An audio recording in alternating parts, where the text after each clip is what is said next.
Hello, இது நான் உங்கள் ஆஸ்ட்ரோ தமிழன். நம்ம சேனலை நீங்கள் இன்னும் சப்ஸ்கிரைப் பண்ணலன்னா மறக்காமல் சப்ஸ்கிரைப் பண்ணுங்கள்.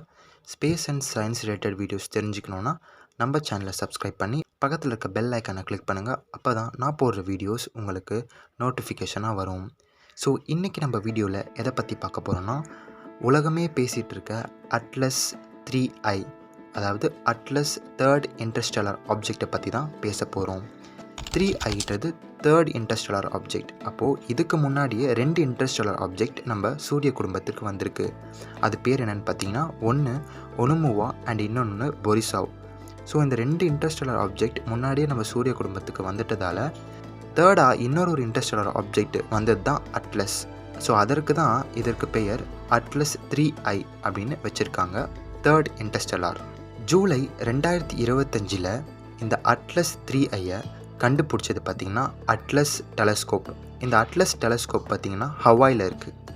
இந்த அட்லஸோடைய அப்ரிவேஷன் பார்த்திங்கன்னா asteroid terrestrial impact last alert system. இந்த ஒரு சிஸ்டம் ஹவாயில் இருக்குது. இந்த சிஸ்டத்தை வச்சு தான், இந்த டெலஸ்கோப்பை வச்சு தான் இந்த அட்லஸ்ன்ற ஆப்ஜெக்டை கண்டுபிடிச்சிருக்காங்க. ஸோ இந்த சிஸ்டம் பார்த்திங்கன்னா பேசிக்காக ஹவாயிலேருந்து ஒர்க் ஆகுது. இது எதற்காக ஒர்க் ஆகுது அப்படின்னு பார்த்திங்கன்னா, பூமிக்கு நெருக்கமாக வரக்கூடிய எரிக்கல், விண்கல், அதாவது பூமியை அப்ரோச் பண்ணக்கூடிய விண்கல், அப்புறம் வானத்திலிருந்து பூமிக்கு நெருக்கமாக வரக்கூடிய விண்கல் ஏதாவது பூமியை மோதுதா, சேதப்படுத்துதா என்பதை கண்காணிக்கிறதுக்காக உருவாக்கப்பட்ட ஒரு சிஸ்டம் தான் இந்த டெரிஸ்டரியல் இம்பேக்ட் லாஸ்ட் அலர்ட் சிஸ்டம்.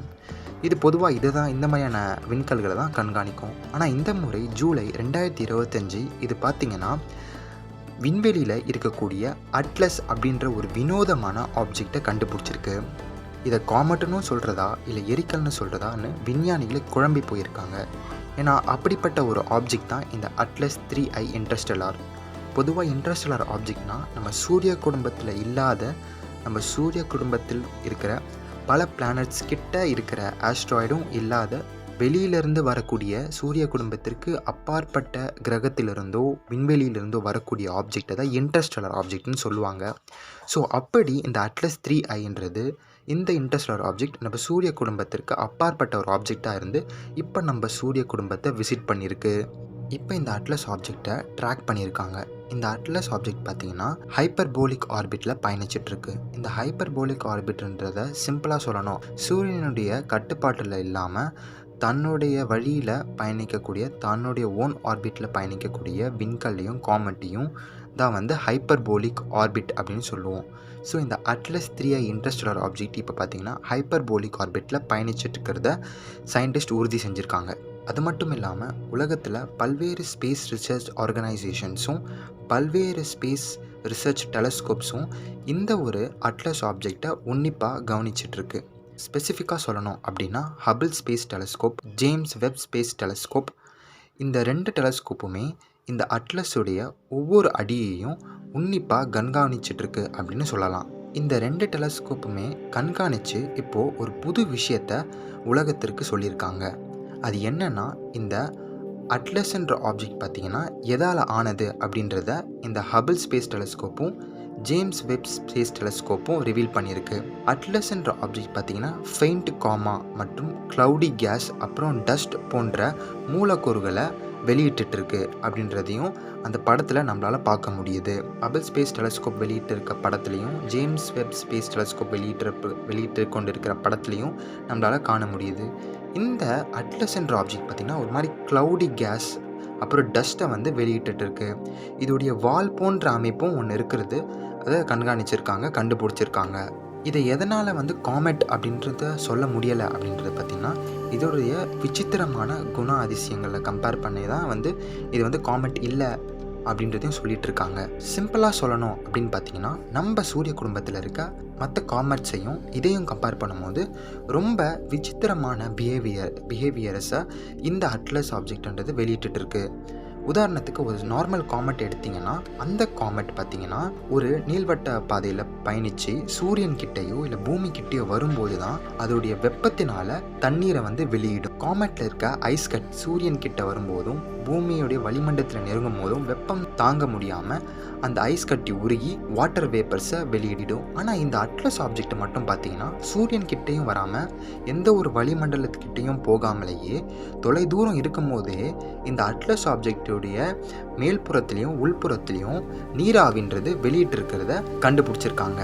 எந்த ஒரு எக்ஸ்டர்னல் ஹீட் இல்லாமலேயும் எப்படி இதால் நீராவியை வெளியிட முடியுது அப்படின்னு விஞ்ஞானிகள் ரொம்ப குழம்பி போயிருக்காங்கன்னே சொல்லலாம். இந்த மாதிரி பல காரணங்களாலேயே இந்த அட்லஸ் ஆப்ஜெக்ட்ன்றது நம்ம சூரிய குடும்பத்தில் இருக்கிற மற்ற காமெட்ஸ், எரிக்கல் போன்ற ஆப்ஜெக்டோடைய கம்பேர் பண்ண முடியாது.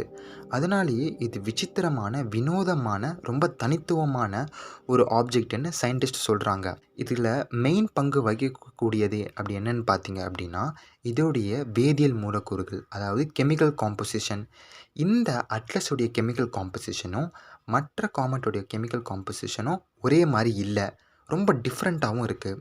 எக்ஸாம்பிளுக்கு சொல்லணும் அப்படின்னு பார்த்தீங்கன்னா ஸ்பெக்ட்ராஸ்காபிக் ஸ்டடீஸ் பார்த்திங்கன்னா இந்த அட்லஸ் ஆப்ஜெக்டில் வந்து ஹைட்ராக்சைடு இருக்கிறத வந்து ரிவீல் பண்ணியிருக்கு. இதில் வாட்டருக்கான சைனும் இருக்குது. இந்த அட்லஸ் ஆப்ஜெக்ட்ன்றது மூலக்கூறுகளில் முக்கியமான மூலக்கூறுகளாக இருக்கிறது என்னென்னு பார்த்தீங்கன்னா சைனைட் போன்ற நிக்கல் மூலக்கூறுகள். இந்த கெமிக்கல் காம்போனன்ட்ஸ் பார்த்திங்கன்னா இந்த அட்லஸில் இருக்குது. இந்த மாதிரியான விசித்திரமான ரொம்ப காம்ப்ளெக்ஸான கெமிக்கல் காம்போனன்ட்ஸ் வந்து இந்த அட்லஸ் ஆப்ஜெக்டில் இருக்கிறதுனாலேயே இது நம்ம சூரிய குடும்பத்தில் இருக்க மற்ற ஆப்ஜெக்ட்ஸோட கம்பேர் பண்ண முடியாது அப்படின்னு சயின்டிஸ்ட் சொல்கிறாங்க.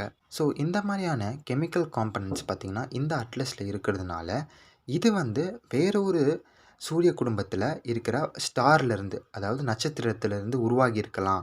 ஒரு காலத்தில் அது ஒரு நட்சத்திர பக்கத்தில் வந்து சுற்றிட்டு இருக்கலாம் அப்படின்னும் வந்து சயின்டிஸ்ட்டு சொல்கிறாங்க. ரெண்டாவது பார்த்திங்கன்னா இந்த அளவுக்கு வந்து ரொம்ப டிஃப்ரெண்ட்டான யூனிக்கான கெமிக்கல் காம்போசிஷன்ஸையும் ரொம்ப அதிவேகமாக பயணிக்கக்கூடிய சக்தியும் வந்து இந்த அட்லஸ் ஆப்ஜெக்டில் இருக்கிறதுனாலே இந்த அட்லஸ் ஆப்ஜெக்ட் மேபி நம்ம சூரிய குடும்பத்தை விட ரொம்ப பழமையான ஒரு ஆப்ஜெக்டாக இருக்கலாம் அப்படின்றதையும் விஞ்ஞானிகள் சொல்கிறாங்க. இப்போது இந்த அட்லஸ் ஆப்ஜெக்ட் எங்கே இருக்குது, என்ன பண்ணிகிட்ருக்கு, நெக்ஸ்ட்டு இது எங்கே போகுது அப்படின்றத நம்ம பார்க்கலாம். இப்போ இந்த அட்லஸ் ஆப்ஜெக்ட் பார்த்திங்கன்னா சூரியனை நோக்கி நெருங்கி கொண்டு இருக்கிறது. அக்டோபர் மாத இறுதியில் இது வந்து சூரியனை வந்து முழுவதுமாக கடந்துரும், ரொம்ப நெருக்கத்தில் போய் கடந்துரும். ஆல்ரெடி மாஸோடைய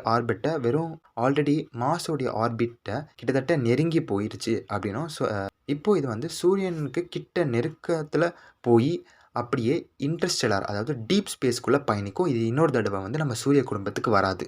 இதில் மகிழ்ச்சியான விஷயம் என்னென்னு பார்த்தீங்கன்னா இந்த ஒரு ஆப்ஜெக்டால் நம்ம பூமிக்கு எந்த ஆபத்துமே இல்லை. இது வர அக்டோபர் மாத இறுதியில் நவம்பர் மாதம் 1, 2, 3 தேதிகளில் வந்து பார்த்திங்கன்னா சூரியன் நெருக்கத்தில் போய் அதுக்கப்புறம் ஆழ்ந்த விண்வெளிக்குள்ளே போயிடும். அதாவது நம்ம சூரிய குடும்பத்தை விட்டு வெளியே போயிடும், திரும்பி சூரியன் குடும்பத்துக்குள்ளே வராது. இதனால் சயின்டிஸ்ட் என்ன பண்ணுறாங்க பார்த்திங்கன்னா இது நம்ம சோலார் சிஸ்டம்குள்ளே பயணிச்சிட்ருக்கும் போதே இதில் எவ்வளோ டேட்டாஸும் இன்ஃபர்மேஷன்ஸ் எடுக்க முடியுமோ அவ்வளோத்தையும் எடுத்து இதை வந்து ரிசர்ச் பண்ணிகிட்ருக்காங்க. ஸோ இந்த வீடியோ உங்களுக்கு பிடிச்சிருந்தா லைக் பண்ணுங்கள். இந்த மாதிரி ஸ்பேஸ் ரிலேட்டடான கண்டென்ட்டுக்கு நம்ம சேனலை சப்ஸ்கிரைப் பண்ணுங்கள். இப்போது உங்களிடமிருந்து விடைபெறுவது நான் உங்கள் ஆஸ்ட்ரோ தமிழன்.